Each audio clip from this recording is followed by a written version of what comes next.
महाविनाश की पिक्चर अभी बाकी है। आज इसी पर हम बड़ी चर्चा करने वाले हैं। 3 खास मेहमान आज स्टूडियो में हमारे साथ यहाँ पर जुड़ गए हैं। सुधांशु त्रिवेदी जी, सांसद और राष्ट्रीय प्रवक्ता भारतीय जनता पार्टी के हमारे साथ जुड़ गए हैं। अभय दुबे जी, राष्ट्रीय प्रवक्ता कांग्रेस पार्टी के जुड़ गए हैं। मेजर जनरल विशंबर दयाल साहब स्टूडियो में हमारे साथ जुड़ गए हैं। देखिए, मामला बहुत गंभीर होता चला जा रहा है क्योंकि अब डोनाल्ड ट्रंप कस्में खा रहे हैं कि पाषाण युग में वो ईरान को ले जाएंगे।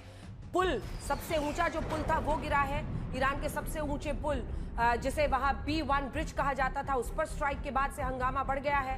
राष्ट्रपति ट्रंप की धमकी है कि अभी तो सेना ने तबाही शुरू तक नहीं की है। सोचिए, उधर ईरान ने पुल के बदले पुल का अल्टीमेटम दिया और अब देशों के अहम पुल की पूरी एक हिट लिस्ट जारी कर दी है ईरान ने। ईरान को पाषाण युग में भेजे जाने के ट्रंप के बयान का भी ईरान ने पलटवार किया है। सवाल यह है कि 6 अप्रैल की ट्रंप की डेडलाइन से पहले ईरान के सिविलियन इंफ्रास्ट्रक्चर पर हमले शुरू हो गए हैं। अगर ईरान भी आंख के बदले आंख की ईरानी रणनीति कामयाब होती है तो क्या आने वाले दिनों में पश्चिम एशिया में सिर्फ तबाही नजर आएगी? अभी युद्ध में कौन सी नौबत आनी बाकी है, यही आज हल्ला बोल का विषय। पहले ये रिपोर्ट देखिए, फिर चर्चा की शुरुआत करेंगे।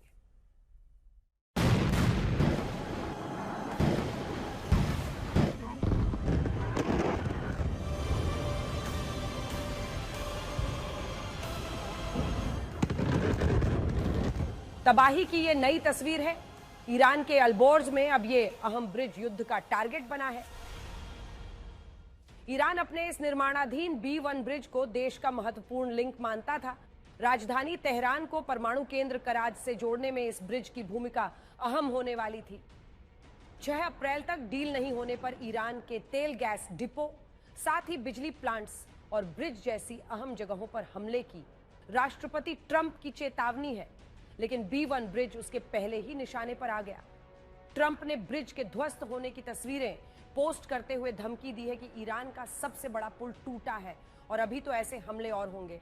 ट्रंप साफ धमकी दे रहे हैं कि हमारी महान और दुनिया की सबसे शक्तिशाली सेना ने अभी ईरान में जो कुछ बचा है उसे नष्ट करना शुरू नहीं किया है। पुलों का नंबर अगला है, इसके बाद बिजली के पावर प्लांट्स। नई सत्ता को पता है कि क्या करना है और जो करना है जल्दी करना है। जबकि ईरान के विदेश मंत्री अब्बास अरागची ने पलटवार करते हुए सोशल मीडिया पर लिखा है कि सिविलियन इंफ्रास्ट्रक्चर पर हमले बेतरतीब हो चुके दुश्मन की हार और उनकी नैतिकता का पतन दिखाता है। ईरान ने B1 ब्रिज पर हमले का बदला लेने के लिए पश्चिम एशिया के कई अहम ब्रिजों को निशाना बनाने की लिस्ट जारी की है। ईरान की मीडिया के मुताबिक B1 ब्रिज पर हमले से 8 लोगों की मौत हुई। ये लोग ब्रिज के नीचे नदी के पास नेचर डे के मौके पर इकट्ठा हुए थे।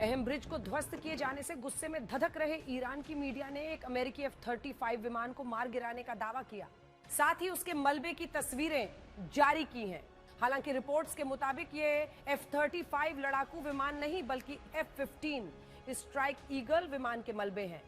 ईरान ने दुश्मन का कौन सा विमान गिराया ये भले साफ न हो, लेकिन ईरान को पाषाण युग में भेजे जाने की ट्रंप की धमकियों का जवाब उसी अंदाज में ईरान की सेना ने दिया है। ईरान के आर्मी कमांडर अली झंशाही ने धमकी देते हुए कहा है कि हमारी सेना तैयार है, हम दुश्मन को पाषाण युग में भेजेंगे। इस बीच युद्ध के बावजूद नवरोज के आखिरी दिन तेहरान में लोग पिकनिक मनाते देखे गए। पिकनिक मनाने आए नागरिकों ने कहा कि हम पुरानी सभ्यता हैं, पाषाण युग में जाना होगा तो ट्रंप जाएंगे।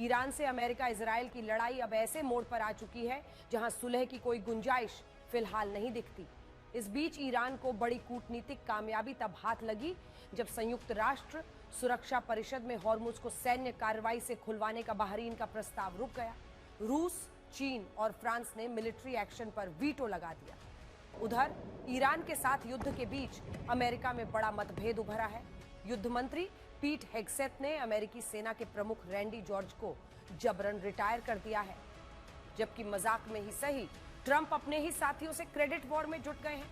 ट्रंप ने कहा कि अगर ईरान से डील हुई तो क्रेडिट मेरा, नाकामी हाथ लगी तो उपराष्ट्रपति J.D. Vance की होगी। So if it doesn't happen, I'm blaming J.D. Vance. If it does happen, I'm taking full credit. Bureau report, आज तक।